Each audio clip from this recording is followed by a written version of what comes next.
పెరుగు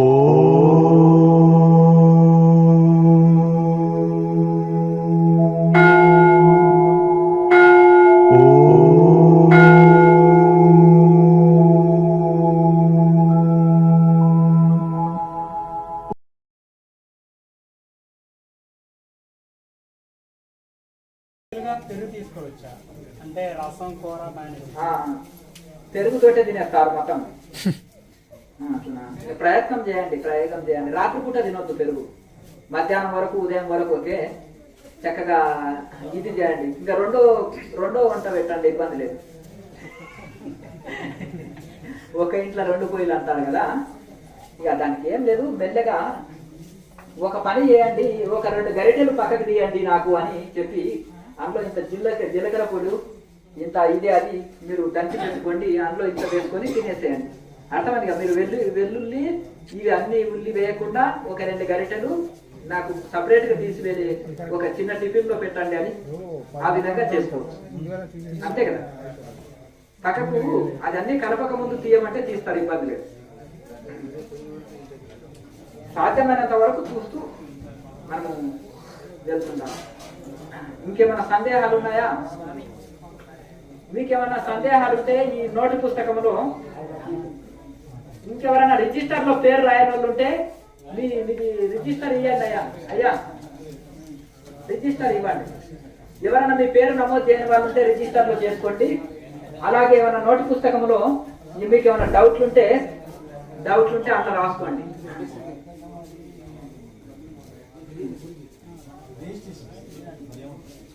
ఏమైనా ప్రశ్నలు మీకు ఏమైనా డౌట్లు ఉంటే అందులో రాయండి, ప్రశ్న జవాబు.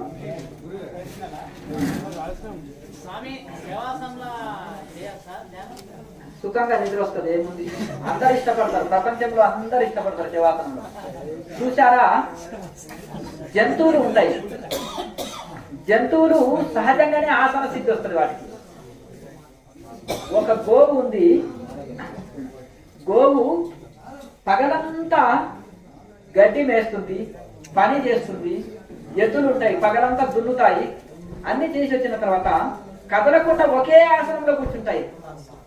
నంది రూపంలో కూర్చుంటుంది ఎద్దు, చూడండి నంది వలె కూర్చొని ఉంటుంది. ఇక అది తెల్లవారు ఉదయం సాయంత్రం 6 గంటలకు కూర్చున్నారంటే మళ్ళీ ఉదయం 6 గంటల కంటే 12 అవర్స్ కూడా సింగిల్ సిట్టింగ్ ఒకే ఆసనంలో కూర్చుంటుంది. జంతువులకు సహజంగానే ఆసన స్థితి ఎట్లా కలిగింది చెప్పండి? ఎట్లా కలిగింది? అది వండని తింటది కనుక.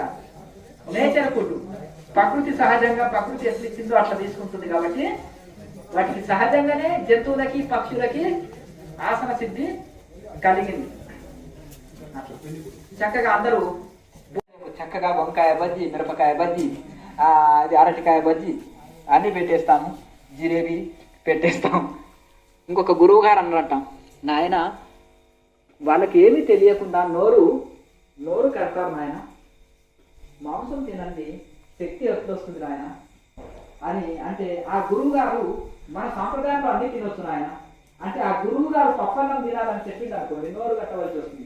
ఏ ఇంటికి వెళ్ళినా పప్పన్నమే పెడతారు సత్సంగానికి. హాయిగా ఏ ఇంటికి వెళ్ళినా విందు భోజనం. గురువు గారికి నాన్ వెజ్ అంటే చాలా ఇష్టం అండి. ఆ 5 స్టార్ హోటల్ తీసుకురా పోతే అంతేనా కదా? వైన్ తీసుకోవచ్చు అంటే ఫారిన్ మందు తీసుకురండి. ఇక ఏ ఇంటికి వెళ్ళినా గురువు గారికి రావతే 5 స్టార్ హోటల్ ఫుడ్, ఫారిన్ మందు.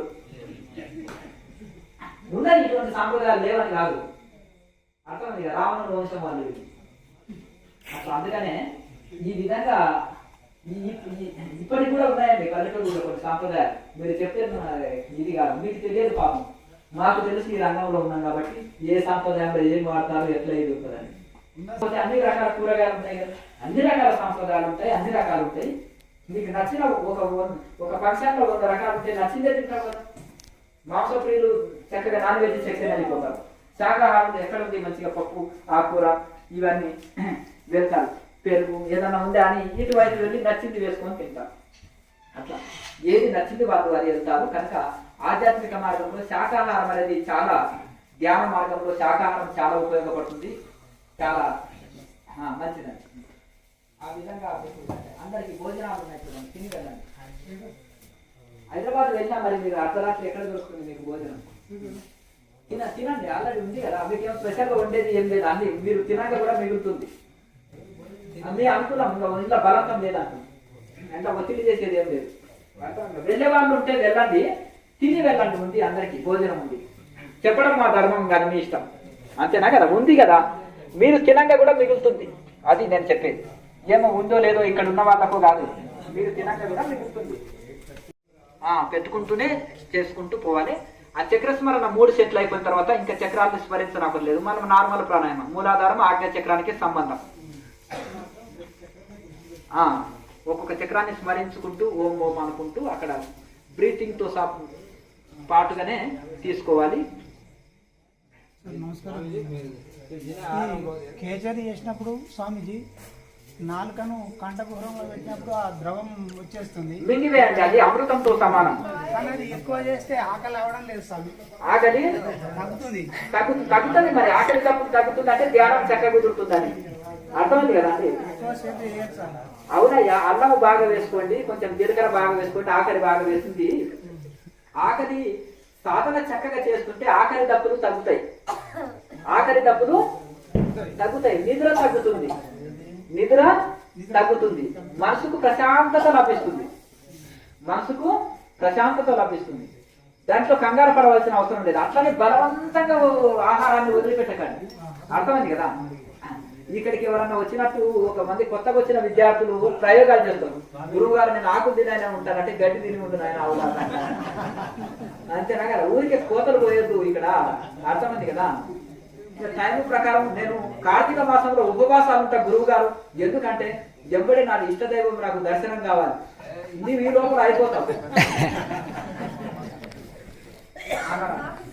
ఇంకా లాస్ట్కి ఏం చేసేసారంటే, గురువు గారు నాకు నడుములో నొప్పి వచ్చిందండి. ఏంటిదంటే నాకు బండి ఎక్కితే ఆ బండి మీద వెళ్ళేసి వచ్చినాను, వెనక కూర్చున్నాను, నాకు నడుములో నొప్పి వస్తుంది, కడుపులో నొప్పి వస్తుంది అంటే నువ్వు టైంకి తినాక యోగం పోయి రోగం అవుతుంది, అర్థమైంది కదా. మితాహారం తీసుకోవాలి, సమయం ప్రకారం తీసుకోవాలి, దాన్ని చూస్తూ పోతుండాలి, మెల్లమెల్లగా దానికి అభ్యాసం అవ్వాలి. ఒక బాబు ఏమైనా ఉండాలి, నేను మొదట దగ్గర ఉంటాను గురువు గారు అన్న, హైదరాబాద్ పని మీద పంపించినాను. వెనక చక్కెర వచ్చి పడిపోయినట్ట, వెంకమాంబ చక్కెర ఉంటుంది, బాగుంటుంది హైవేలో, ఇక చూస్తాను అని చూసామంట, అట్లా పోయి పడాడంట. అడిగిన తర్వాత అమ్మాయ లేకపోతే చక్కెర వచ్చి హైవేలో ఏడబడిపోతుంటాయి, 3 పూటలు మొదట తింటున్నావు కదా అంటే, లోపలికి వస్తుంది స్వామి, ఉప్పు కారం తినపారం. ఇక్కడ లోకల్ గా ఒకరిద్దరు ఉండేవాళ్ళు. ఆ బాబు ఉండే కదా ఎక్కడ పోయిందంటే, ఏదైనా ఆయనని పలవరిస్తున్నాడు, ఇంతమంది వచ్చిపోతున్నట్టే, నన్ను ప్రేమగా పిలుస్తుండే అంటే, ఓహో అతను స్పెషల్ వంటలు చేస్తాడా, మీ ఇంట్లో దొరకని కొత్త టేస్ట్ ఏమైనా అతను చేసి పెడతాడా అని నాకు డౌట్ వచ్చేసింది. మరి సడన్ గా అంత మంచి టేస్ట్ చేసుకున్న నాలుక సడన్ గా ఉప్పు కారం తగ్గించేసి అన్ని తగ్గించేస్తే మరి చక్కెర రాదా, లోబీపీ రాదా, చూస్తూ పోతున్నారు. ఇక్కడికి వచ్చి ఒకేసారి ప్రయోగాలు చేయకుండా మెల్లమెల్లగా దాన్ని అభ్యాసం చేసుకుంటున్నారు. ఇక్కడ ఒక 4 యువకులు ఉంటారు ఇంతవరకు. కౌపిరం రమణ మహర్షి దాకా కౌపిరమే కట్టుకుంటాము స్వామి, మేము బెంగళూరులో జాబ్ వదిలేసి వచ్చినాము అన్నారు. వేరే ధ్యాన సంస్థలను ప్రచారం చేసుకోండి, మీకు అన్ని చక్రాలు ఓపెన్ అయినదే గేట్ దాటేస్తారు, మీకు అన్ని ఓపెన్ అయ్యి ప్రచారం చేయండి, డబ్బులు కూడా ఇస్తామన్నారట. మా నాలుక మాటించలేదు, కళ్ళు మాటించలేదు, ఏదించలేదు, ఇలా అన్ని చక్రాలు ఓపెన్ అయింది. నాకు తెలుస్తుంది, నా కడుపులో నొప్పి లేస్తుందంటే నువ్వు ఆరోగ్యంగా ఉన్నావంటే, కడుపులో నొప్పి లేచేదేమో మీకండి, నేనేమంటున్నాను ఆరోగ్యంగా ఉన్నారండి అంటే, మీకా నాకా అండి కడుపులో నొప్పి లేచేది అంటే, నా మనసు సహకరించక అవస్థ పడుతున్నాను, అది నాకు తెలుసు, నా ఆత్మకి తెలుసు, మరి మీరు నా పైన లెక్చర్ చేయడం ఏంటి అని అనుకున్నానంటే, ఇదేదో ఇది లేదంటే సరే చేసుకోండి నాయన, ఒక 6 నెలలు ధ్యానం చేసుకోండి అంటే, కూరగాయలు పండించుకొని చక్కగా ఒక మట్టి పాత్రలు, స్పెషల్ ఇదేమంటే పెద్ద అటికెలు అంటారు, మూత ఇస్త్రం ఉండాలి, మందపాటు ఉండాలి, కర్ర చెంచాలు అన్ని తీసుకొచ్చిన చిప్పల్లే దీని గురిగిలో నీళ్లు తాగి చక్కగా నేల మీద పడుకొని ఆ యువకులు చక్కగా నియమము పాటించండి. ఆకుకూరలు తెంపి అందులో ఇంత పచ్చి కొబ్బరిని దంచి వేసి కుండలో ఇది చేసి కొంత అల్లము బాగా వేసి అందులో కొంచెం కొత్తిమీర, ఇక్కడ పండింది మందులు వేయము కదా ఇక్కడ, అందుకనే ఎరువు వేస్తాం అంతే. ఆ కొత్తిమీర వేసి ఇది చేస్తే అక్కడ ఏం ఆశ్రమంలో ఏం స్మెల్ వస్తుంది అంటే, అందులో నూనె తాలింపు వేయకుండా తింటారంటే, తాలింపు ఏంది ఇంత గుమ్మగుమ్మ ఎట్లా వస్తుంది అంటే, పచ్చి కొబ్బరి వేసే అందులో ఇంత నువ్వుల పొడి ఇది వేసే కొత్తిమీర, ఇక్కడ మందులు కొట్టాం కదా అందుకనే చక్కగా అద్భుతంగా వస్తుంది. అల్లం వేసే ఇంకా ఎట్లా ఉంటుంది, వాసన వస్తుంది చక్కగా. ఒకరిద్దరు ఉంటుంది, సంకటి చేసుకొని తింటుంది ఒక పూట. రకరకాల జొన్నలు రాగులు అదే తిరగలితోటి ఇక్కడనే ఇసురుకోవాలి, మళ్ళీ ఇక్కడనే ఇసురుకొని ఇక్కడనే ఇది చేస్తుంది. అట్లా దాని వైరాగ్యంలో ఉంటే ఎంత రుచిగా ఒక్క పూట తీసుకున్నా ఇటువంటి స్వచ్ఛమైన ఆహారం ఎంతో ఎనర్జీగా మాకు పనిచేస్తుందని చక్కగా వైరాగ్యంతో సాధన చేసుకున్న వాళ్ళు కూడా 6 నెలలు 3 నెలలు ధ్యానం చేసుకొని పోతుంటారు అప్పుడు యువకులు కొంతమంది. అట్లా వైరాగ్యం ఉండాలి. వైరాగ్యం ఉన్నప్పుడు చక్కగా వాళ్ళకి శరీరము మనసు అన్ని మాట వింటాయి. ఒక సన్న వెలుగులాగా వచ్చి తలంతా ఇట్లా తిరిగినట్టు. అయితే ఒకసారి ఏంటంటే మనకు భోజనం చేసింది జీర్ణం కానప్పుడు సాధన కొత్తలో చేస్తున్నప్పుడు మీకు ఆ భావనలు కలుగుతాయి. ఆ మహాముద్ర పర్ఫెక్ట్ వేసినప్పుడు మనకు అటువంటి ఇదేం కలగదు. అయితే మహాముద్ర చక్కగా వేసినప్పుడు కూడా జ్యోతిముద్ర ఫలితం పొందుతుంది. ఈడా పింగళ వదిలి సుష్మన యాక్టివేట్ అవుతుంది. నడుము భాగం నుంచి పాదంలో భాగం అదే పాదంలో వేళ్ళ భాగం వరకు కూడా ఫ్రీ అవుతుంది. సాధనకు అనుకూలమైన శరీరం తయారవుతుంది. దాన్ని మెల్లమెల్లగా అభ్యాసం చేసుకోండి. బలవంతంగా ఉండితే కూడా మనకు నడుములు పట్టుకోవచ్చు. మెల్లమెల్లగా ఫస్ట్ స్టెప్ ఏం చేయాలంటే బొటనేలు పట్టుకోవడం చూడండి. 2వ స్టెప్ తలని కొద్దిగా ముందుకు వచ్చేటట్టు, 3వ స్టెప్ లో తలని ముదురు కానించుకునేటట్టు వస్తుంది. అదే కొద్దిగా 4 రోజులు అభ్యాసం చేయగా ఇదవుతుంటుంది. ఒక గొప్పటి జ్యోతి ముద్రలో పొందే కాంతిని కూడా అందులో పొందుతాం. ఎందుకంటే అందులో చక్కగా మనము కరెక్ట్ ప్రాణాయామ చేసి కరెక్ట్ కుంభకాన్ని కరెక్ట్ చేస్తే ఆ అనుభూతి వస్తుంది. అదే కరెక్ట్ మనము ప్రాణాయామాన్ని చక్కగా చేసినప్పుడు అది వస్తుంది. మీ బ్రీతింగ్ గమనిస్తున్నా కాబట్టి ప్రాణాయామం మీరు పర్ఫెక్ట్ చేస్తున్నారు. చెప్పండి, ఏమైనా డౌట్లు ఉంటే అడగండి.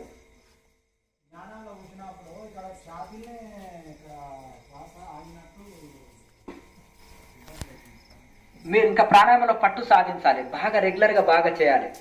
కొంతమంది జీర్ణం కానప్పుడు కూడా ఇక్కడ మండినట్టు ఉంటుంది ఛాతిలో. కొంతమందికి గ్యాస్ ఇక్కడ పట్టుకుంటుంది. కొంతమంది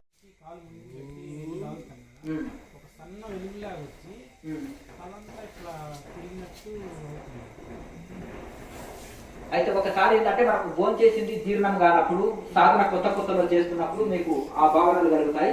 ఆ మహాముద్ర పర్ఫెక్ట్ వేసినప్పుడు మనకు అటువంటి ఇదేం కలగదు. అయితే మహాముద్ర చక్కగా వేసినప్పుడు కూడా జ్యోతిముద్ర ఫలితం పొందుతుంది. ఈడా పింగళ వదిలి సుష్మన యాక్టివేట్ అవుతుంది. నడుము భాగం నుంచి పాదంలో భాగం అదే పాదంలో వేళ్ళ భాగం వరకు కూడా ఫ్రీ అవుతుంది. సాధనకు అనుకూలమైన శరీరం తయారవుతుంది. దాన్ని మెల్లమెల్లగా అభ్యాసం చేసుకోండి. బలవంతంగా ఉండితే కూడా మనకు నడుములు పట్టుకోవచ్చు. మెల్లమెల్లగా ఫస్ట్ స్టెప్ ఏం చేయాలంటే బొటనేలు పట్టుకోవడం చూడండి. 2వ స్టెప్ తలని కొద్దిగా ముందుకు వచ్చేటట్టు, 3వ స్టెప్ లో తలని ముదురు కానించుకునేటట్టు వస్తుంది. అదే కొద్దిగా 4 రోజులు అభ్యాసం చేయగా ఇదవుతుంటుంది. ఒక గొప్పటి జ్యోతి ముద్రలో పొందే కాంతిని కూడా అందులో పొందుతాం. ఎందుకంటే అందులో చక్కగా మనము కరెక్ట్ ప్రాణాయామ చేసి కరెక్ట్ కుంభకాన్ని కరెక్ట్ చేస్తే ఆ అనుభూతి వస్తుంది. అదే కరెక్ట్ మనము ప్రాణాయామాన్ని చక్కగా చేసినప్పుడు అది వస్తుంది. మీ బ్రీతింగ్ గమనిస్తున్నా కాబట్టి ప్రాణాయామం మీరు పర్ఫెక్ట్ చేస్తున్నారు. చెప్పండి, ఏమైనా డౌట్లు ఉంటే అడగండి.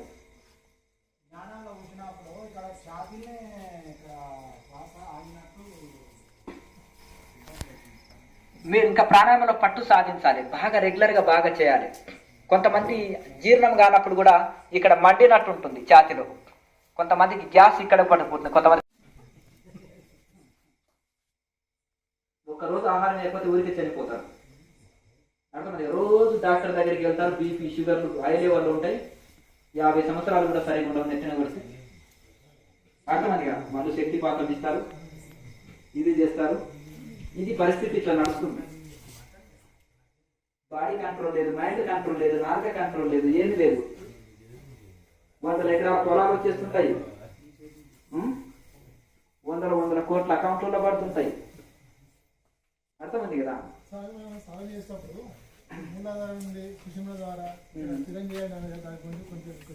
అంటే ఏంటంటే నా ఆవేదన ఏంటంటే ఇటువంటి వాళ్ళు కనిపించేసి సాధకుల్ని పిచ్చోళ్ళు చేసి వాళ్ళు మధుమాంసాలు మానుకున్న చేత మధుమాంసాలు తినిపిస్తారు.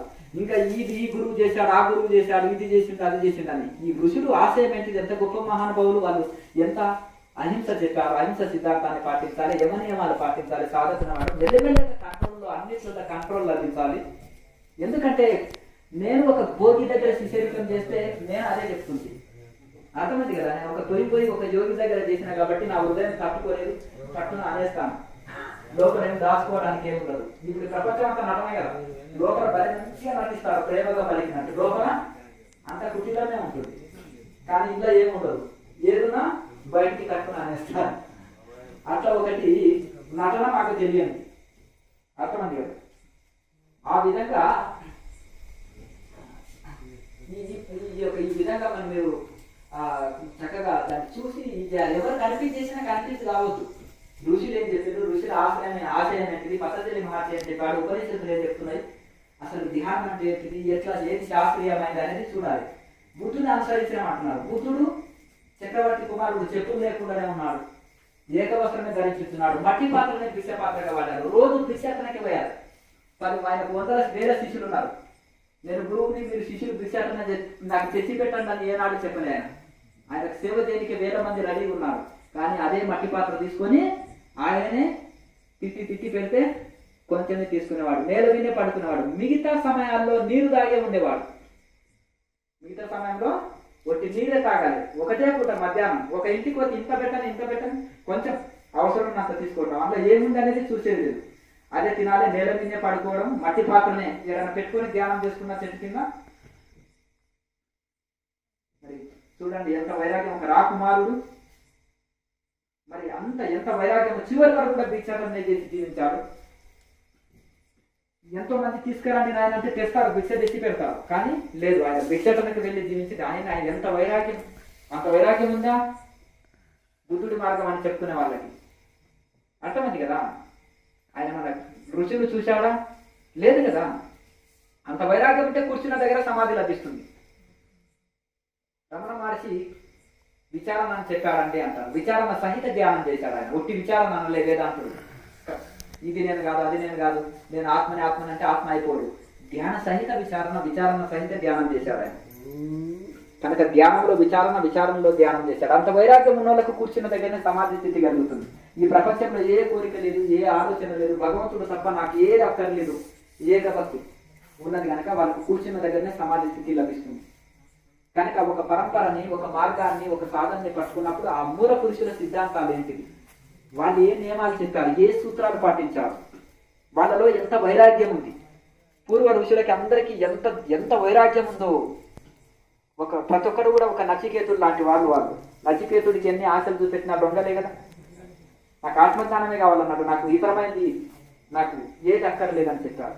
కనుక అట్టి వైరాగ్యంతో ఉండి, మీరు వైరాగ్యం అంటే అరణ్యాలు అన్ని వదిలిపెట్టిపోమంటలేదు. ఇక్కడ అన్నిట్లో ఉండి ఇది నాది కాదు, ఇదన్నీ అశాశ్వతము అన్నిట్లో ఉండాలి. లాయన మాయ లేరా, 4 పిల్లలు, ఉద్యోగము, సంసారము, బాధ్యత. కబీర్ దాసు లేరా, ఆయన ఉట్టి చదువురాని వాడు మగ్గం నేర్చుకుంటుంటే 100 మంది అతని దగ్గర సత్సంగం నేర్చుకోవడానికి వచ్చేవాళ్ళు. అంత చేతి పనులు, చేతి వృత్తులు చేసుకునే తోడు చదువురాని వాళ్ళే. చక్కటి సాధన చేసి మనలో రవిదాసు ఒక శిష్యుడు, చెప్పుడు కూర్చునే బ్రహ్మజ్ఞాని అయ్యిండు. ఆయన మీరాబాయికి గురువు అయ్యిండు. ఎవరు? రవిదాసు. మీరాబాయి ఆయన దగ్గర శిష్యరికం చేశారు. ఎవరు? కబీరు శిష్యుడు రవిదాసు దగ్గర. బ్రాహ్మణ పండితులు ఎంతో కష్టపెట్టారు. లాస్ట్గా ఆ రాజు ఆయనని పల్లకిలో మోపించారు. బ్రాహ్మణ వేద పండితులు కాశీలో ఇంతపొడుగు అంతపొడుగు అనుకునే వాళ్ళని అందరినీ తీసుకుపోయి రవిదాసుకు పల్లకి మోపిస్తాడు ఆ రాజు. మహాసిద్ధ పురుషుడు రవిదాసు, చెప్పులు కుట్టేవాడు. మోచి అంటారు వాళ్ళని ఉత్తర భారతులు. అట్లా ఈ విధంగా దానికి బ్రహ్మజ్ఞానానికి దీనికి సంబంధం లేదు. అది దానికి అతీత. ఎవరి హృదయంలో భగవంతుని కోసము హృదయము పరితపిస్తుంటుందో, ఎవరి హృదయంలో చక్కటి సంపూర్ణ వైరాగ్యం ఉంటుందో, ఎవరు భగవంతుని కోసం పరితపిస్తుంటారో వాళ్ళకు కూర్చున్న దగ్గరనే మనోలయం జరుగుతుంటుంది, మనో శాంతి లభిస్తుంది, పూర్ణ శాంతి లభిస్తుంది. ఆ ఋషులు ఒక స్థిర, పతంజలి మహర్షి కంటే మేధస్సు ఉన్న వాళ్ళు కాదు ఇప్పుడు ఇప్పటి వాళ్ళు. ఆయన ఒక సీరియల్గా, ఒక సిస్టమేటిక్గా 8 తరగతులుగా అందించారు మనకు. ఈ యోగాన్ని సమాధిని అందుకోవాలంటే 8 తరగతులుగా మనకు అందించారు. కనుక దాని ప్రకారం మెల్లగా మనకు అందులో ధారణ ధ్యాన సమాధి గురించి చెప్పేదే క్రియాయోగం. దీంట్లో జపం ఉంది, ధ్యానం ఉంది, ప్రాణాయామ అభ్యాసం ఉంది. చక్కగా సాధన చేసుకోండి. దీన్ని కొంత ప్రాణాయామ చేసి ధ్యానం చేసుకోండి, చక్కటి ధ్యాన స్థితిలో అందుకుంటాం. ఇది బరువైతుంది. ఎవరన్నారు ఇది? అతను ప్రాణాయామ చేయడు కదా. సాదా ధ్యానంలో తల బరువు అవుతుంది, నిద్ర వస్తుంది, కింద కూడా పడిపోయిన అభ్యాసం ఏం లేదు. అర్థమైంది కదా. ఎప్పుడైతే నాడి శుద్ధి లేనప్పుడు ఇప్పటి ఆహారాలు వేరే, ఇప్పటి స్థితులు వేరే, ఇప్పటి పరిస్థితులు వేరే ఉంటది కదా, దాన్ని బట్టి ప్రాణాయామలో నాడి శుద్ధి చేసుకోవాలి. ఋషులు ఊరికే కనిపెట్టదు, వాళ్ళ మేధస్సు కంటే మన మేధస్సు గొప్పది కాదు. వాళ్ళు ఎంత గొప్ప సాధన చేశారు. ఇప్పుడు బుద్ధుని మార్గం అంటారు, బుద్ధుని అంత కఠోర సాధన ఇప్పుడు చేస్తున్నారా? ఇప్పుడు ధ్యానం అని 21 రకాలు చేస్తారు అంటారు. బజ్జీలు లేని వాళ్ళకి ముద్ద దిగదు, అప్పడాలు లేని ముద్ద దిగదు, జిలేబీ లేని ముద్ద దిగదు. ఇప్పటి ధ్యానం సెంటర్లు క్లాసులు ఎట్లుంటావో మాకు తెలుసు, ఎందుకంటే 28 రాష్ట్రాలు తిరిగి 28 జిల్లాల్లో క్లాసులు ఇచ్చిన అనుభవం నాకు ఉంది. అర్థమైంది కదా? ఎందుకంటే హాయిగా ఇప్పుడు మనం ఒక 20 సంవత్సరాలు ధ్యానం చేస్తుందంటే అన్ని కంట్రోల్లో రావాలి, బాడీలో బాడీ మైండ్ ఫిట్ ఉండాలి. అర్థమైంది కదా? ఏది ఉన్నా దాన్ని అడ్జస్ట్ అవుతాం, ఇది లేకపోతే నాకు నడవదు అని. అర్థమైంది కదా? ఇంకా ఎట్లా అయిపోయింది అంటే ఒక్కొక్క గురుజులు వెలవలు నోరు కడతారు, బజ్జీలు బాగా తినండి, అర్థమైంది కదా, మాంసం బాగా తినండి అనే గురుజులు కూడా ఉన్నారు ఈ కాలంలో. అర్థమైంది కదా? ఒక ఆయన 100 కిలోలు ఉంటాడు చూడండి. అర్థమైంది కదా? దేశంలో సాగుతుందంటే బస్సు పట్టిస్తున్నాడు. అర్థమైంది కదా? ఇట్లా తయారైపోయింది ఒక టేస్ట్. అంటే ఏనుగు ఏనుగు ఏనుగు ఎట్లుంటుందో అట్లే ఉంటుంది బాడీ. అర్థమైంది కదా? విమర్శించవద్దు కానీ తన పిల్లలు కూడా అంతే, ఏనుగు గుణ ఏనుగు మటన్ వేసుకొని కూడా ఇది కాదు. ఒక అంతస్తు ఎక్కే వరకే ఒక ఇంటర్వ్యూకి అంటారు. ఆ నాడీ యాక్టివేట్ కావాలంటే కుండలిని మేలుకుంటుంది. ఎప్పుడు సుష్మన యాక్టివేట్ అవుతుందో అప్పుడు కుండలిని మేలుకుంటుంది. మనము తీసుకున్న శ్వాస, అందుకనే ప్రతిసారి మీకు మూలాధారం నుంచి సుష్మన్ నాడుగుంట విడవండి, సుష్మన్ నాడుగుంట తీసుకోండి అంటే అది ఒక రోజులో సాధ్యమయ్యేది కదా, అది అసాధ్యం. కానీ అది భావనాయుక్తంగా చేయండి, యద్భావం తద్భవతి. కనుక కొన్ని రోజులు చేయగా మీరు తీసుకున్న శ్వాస ప్రాణాయామ బలం చేత ఏమవుతుందంటే అది రివర్స్లో ఇలా ముక్కు నుంచి తీసుకున్న శ్వాస కిందికి వెళ్ళిన తర్వాత మళ్ళీ రివర్స్లో ఆ సుష్మన్ నాడుగుంటి పైకి ప్రాగుతుంది. అది ఎట్లా అంటే ఊహించుకోండో ఏదో కలగనండో అని అనడానికి లేదు, అది స్వయం అనుభవం అనమాట. ఎట్లా అంటే మనం రాత్రి పడుకున్నప్పుడు ఒంటి మీద చీమ ప్రాకుతుంటే తెలుస్తుంది కదా, అర్ధరాత్రి కూడా చేతి ఆటోమేటిక్ ఇట్లా వెళ్ళిపోతుంది, దాన్ని కొట్టేస్తాం ఇట్లా, అంత స్పర్శ తెలుస్తుంది కదా. అట్లా అదే విధంగా అంత స్పష్టంగా ఒకరు చెప్పనక్కర్లేదు, స్పర్శ అట్లా తెలుస్తుంది మనకి. సుష్మనంలో శ్వాసక్రియ ఎలా నడుస్తుంది, ఎక్కడి నుంచి ఎట్లా వస్తుంది, బ్రీత్ ఎట్లా నడుస్తుంది, అప్పుడు కుండలిని యాక్టివేట్ అయినప్పుడు ఒక్కొక్క ఏ చక్రంలో ఉండేది అనేది కూడా మనకు అంత స్పష్టంగా తెలుస్తుంది. విశుద్ధ చక్రం వరకు అంత స్పష్టంగా తెలుసుకోగలుగుతాడు యోగి. అది రోజు ప్రాక్టీస్ బలం వలన అది సాధ్యమవుతుందండి. రోజు నిరంతరం సాధనతోటి ఈ ప్రపంచంలో ఎన్నో వింతలు ఎన్నో విచిత్రాలు చేస్తున్నారు కదా, మీకు తెలియనిది ఏముంది. ఇప్పుడు అది అంటారు కదా, ఈ ప్రపంచంలో ఎన్నో వింతలు ఉన్నాయి కదా, మీకు తెలియనిది ఏముంది. కొన్ని వండర్ వరల్డ్ అని ఎన్ని వింతలు చేసి చూపిస్తారు. అట్లా ఇది కూడా అది ఒకరోజు సాధ్యం కాలేదు, అది ఎంతో అభ్యాసంతో నిరంతరం చేయగా అది సాధ్యమవుతుంది. ఎంపీ స్టమక్ తోటి అది ఎప్పుడున్నా సరే ఉదయం వేస్తే ఇంకా ఉత్తమం. ఎర్లీ మార్నింగ్ ఆసనాలు బెస్ట్, ఎందుకంటే అది కూడా మనం టాయిలెట్కి వెళ్ళేసి మలమూత్రాలు ఆపి ఆసనాలు వేస్తే అంత పర్ఫెక్ట్ ఉండదు. కాలకృత్యాలు తీర్చుకున్న తర్వాత ఎంపీ స్టమక్ తోటి ఏ ఆసనాలనే వేసుకోవచ్చు. ఆసనాలు వేసిన తర్వాత చక్కగా స్నానం చేసుకొని అప్పుడు శరీరంలో మాలిన్యం అంతా వెళ్ళిపోతుంది. చెమట రావాలి, ఆసనాలు వేస్తే చెమట వచ్చినప్పుడు శరీరంలో ఉన్న చెమట రూపంలో మాలిన్యం పోతుంది. స్నానం చేసిన తర్వాత శరీరం చాలా రిలాక్స్గా తేలికగా అవుతుంది. ఆత్మ సాక్షాత్కారం కలిగేటప్పుడు శ్వాస చిన్నగా మారుతుంది అంటారు కదా, ఏంటిది మారుతుంది? శ్వాస చిన్నగా మారిన తర్వాత ఆత్మ కనిపిస్తుంది కదా స్వామి. ఎంతకాలం నుంచి చేస్తున్నారు ధ్యానం?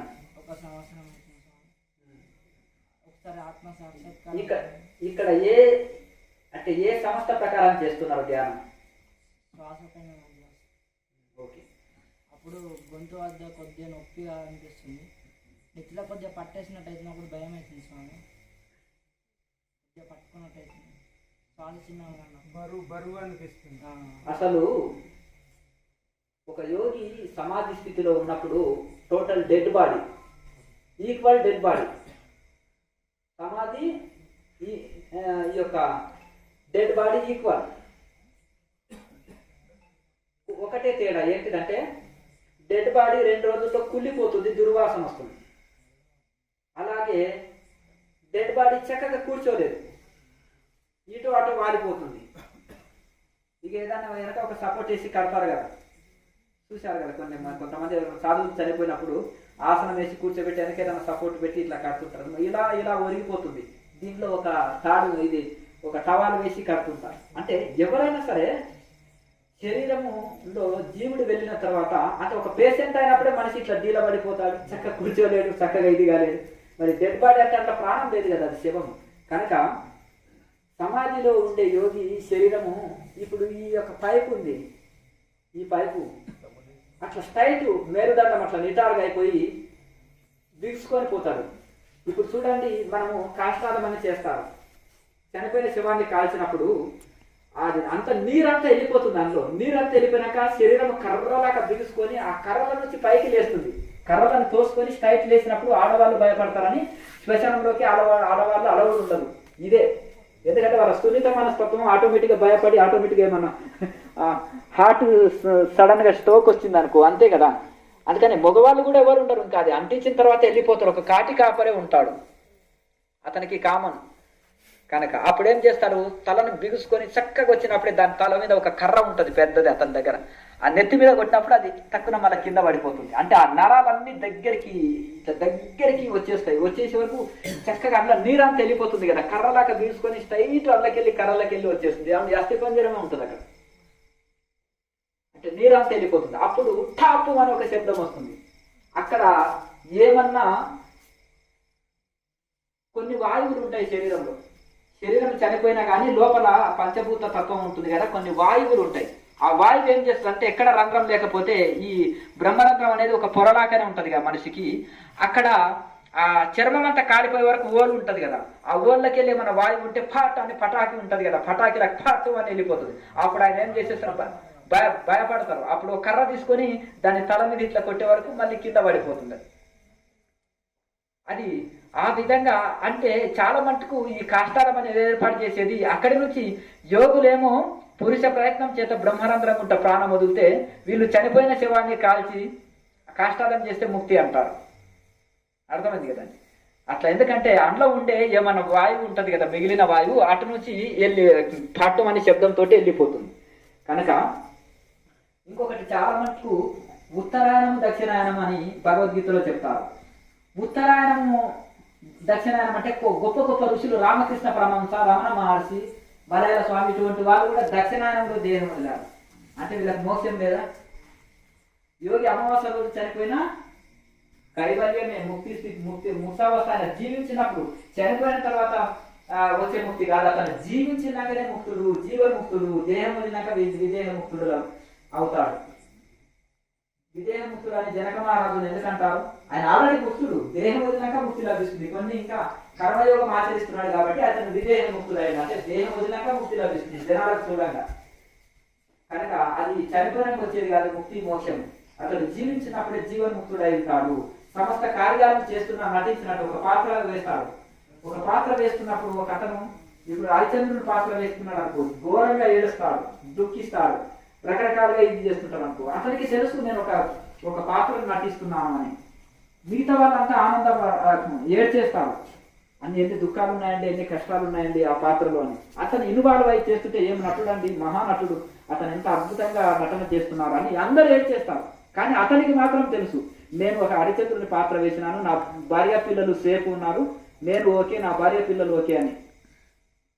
అప్పుడు అతనికి ఇంకేమీ ఇబ్బంది లేదు. కనుక ఆ విధంగా మనం కూడా ఒక పాత్రలో అంత మంచిగా నటించాలి. ఒక తండ్రిగా, ఒక తాతగా, ఒక మామగా, ఒక కుమారుడిగా, ఒక ఎంప్లాయీగా, ఒక ఎంప్లాయీగా, ఒక ఆఫీసులో ఒక ఎంప్లాయీగా, ఇంటికి వస్తే ఒక గృహస్థుడిగా, గృహస్థ ధర్మం, ఈ అన్నిటిలో చక్కగా నటించిన, దేనిలో ఇన్వాల్వ్ కాకుండా ఇదంతా నేను ఒక పాత్రని నటిస్తున్నాను. ఎన్ని జన్మల్లో ఎన్ని పాత్రలు పోషించున్నాను, ఇప్పుడు కూడా ఈ పాత్ర పోషించి, ఈ పాత్ర సాయం అయిన తర్వాత స్టేజ్ నుంచి నేను దిగనంటే ఎట్లా? నాటకం అయిపోయినాక స్టేజ్ దిగను అని అదే వేషంలో ఉంటే ఎట్లా పిచ్చివాడు అంటారు. అట్లాగే మనము పాత్రలో ఇన్వాల్వ్ అయిపోతున్నాం. అర్థమైంది కదా. ఒక ఆయన ఏం చేశారంటే భీముడు వేషం వేశారు. ఆహా, ఆయన పర్సనాలిటీకి, ఆయన యొక్క ఇది చూస్తే అబ్బా భీముడే వచ్చింది అన్నట్టున్నారండి అనే వరకు ఆయన ఇన్వాల్వ్ అయిపోయిండు. ఆయన బ్లాడర్ ఉబ్బిపోయింది. ఇంకా అదే గద పట్టుకున్నాడు. ఏమన్నా కదండి, డబ్బులన్నా కట్టిస్తా కానీ ఈ డ్రెస్ మాత్రం ఇవ్వనండి అన్నాడంట నాటకశాలలో అని. చక్కగా వెళ్ళారంట. ఇంటికి వెళ్ళి తలుపుని ఒక తన్ను దాన్నంట. ద్రౌపది పద అరణ్యవాసం వెళ్దామన్నాడంట. ఆమెకు ఏమి మా ఆయన రానని చెప్పాడు, ఇంటికి వెళ్ళాడు. ఇంకా ఆమెకు భయం ఏదో దొంగ కంఠం మార్చాడు కదా, ఆయన కంఠం వచ్చినా గుర్తుపడుతుండే. చక్కగా అతను కంఠం మార్చి చక్కగా గంభీరం అనమాట. ఇంకా భీముడి పాత్రలో ఉన్నాడు కాబట్టి గంభీరంతో మాట్లాడే వరకు ఎవరో దొంగ వచ్చారని, ఎందుకైనా మంచిదని ఆమె బాగా ఇంతబడి. పూర్వకాలంలో రోకలి అంటారు, చాలా పెద్దగా ఉన్నది దంచడానికి. అవన్నీ ఆ మూలకున్నది తీసుకున్నది. ఏమన్నా కానీ అని డోర్ తీసింది, నెత్తి మీద ఒకటి కొట్టింది, ఇలా పడిపోయాడు. ఏమే తలబలు కొట్టినావంటే ఏంటండి మీరా, మరి ఏంటిది ఆ భాష, ఏంటిది ఆ వేషం, ఏంటిది అది ఏంటిదంటే ఈ పాత్ర నాకు నచ్చింది, ఇదే పాత్రతో వచ్చినాను, ఆ పాత్రలో ఇన్వాల్వ్ అయినా కదా, నేను ద్రౌపదిగా ఊహించుకున్నాను అని ఆ పాత్రలో డైలాగే చెప్పాడంట. అంటే అందులో పూర్తిగా ఇదే అయిపోయాడు అతను. అయితే అట్లా మనం కూడా ఏం చేస్తున్నాం అంటే నిత్య జీవితంలో ఆ పాత్రలో ఇన్వాల్వ్ అయిపోయి